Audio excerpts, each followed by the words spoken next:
യുവതി നേരിട്ടത് ക്രൂരപീഡനമെന്ന് ബന്ധുക്കൾ. ഭർത്താവിന്റെ വീട്ടുകാർ 2 മാസം മുമ്പ് ക്രൂരമായി മർദ്ദിച്ചു. മർദ്ദനമേറ്റതിന്റെ ദൃശ്യങ്ങൾ പുറത്തുവിട്ട് ബന്ധുക്കൾ. ദൃശ്യങ്ങൾ 24 ലഭിച്ചു. അഖിൽ ഷാ അൻസാർ ചേരുന്നുണ്ട് വിശദാംശങ്ങളുമായി. അഖിൽ, നേരത്തെ തന്നെ കുടുംബം ഭർത്തൃമാതാവിനെതിരെ ആരോപണം ഉന്നയിച്ചതാണ്.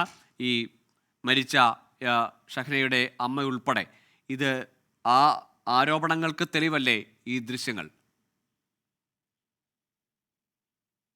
തീർച്ചയായിട്ടും അങ്ങനെ തന്നെ നമുക്ക് കരുതണം. കാരണം ഈ ബന്ധുക്കൾ നമ്മളോട് സംസാരിച്ചപ്പോഴൊക്കെ നമ്മളോട് സൂചിപ്പിച്ച ഏറ്റവും പ്രധാനമായും ഈ കുട്ടി വലിയ ക്രൂരത നേരിട്ടിരുന്നു എന്നുള്ളതാണ്. പ്രത്യേകിച്ച് ഈ ഭർത്താവ് നൗഫലിന്റെ മാതാവിന്റെ ഭാഗത്ത് നിന്ന് വലിയ ക്രൂരത ഈ കുട്ടി നേരിട്ടിരുന്നു എന്നാണ് ബന്ധുക്കൾ ആരോപിച്ചിരുന്നത്.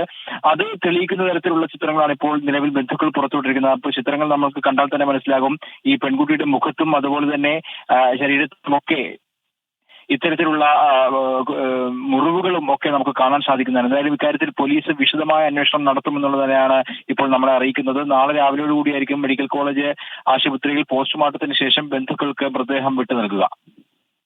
ശരി. തിരുവല്ലത്ത് ആത്മഹത്യ ചെയ്ത യുവതി ഭർത്തൃ വീട്ടിൽ ക്രൂരപീഡനം ഏറ്റു എന്നതാണ് കുടുംബത്തിന്റെ ആരോപണം. അതിന് തെളിവായി അവർ ചില ചിത്രങ്ങൾ കൂടി പുറത്തുവിട്ടിരിക്കുകയാണ്. അഖിൽ ഷാ അൻസാറാണ് തിരുവനന്തപുരത്ത് നിന്ന് വിവരങ്ങൾ നൽകിയത്. ഡൽഹിയിലെ ഇസ്രയേൽ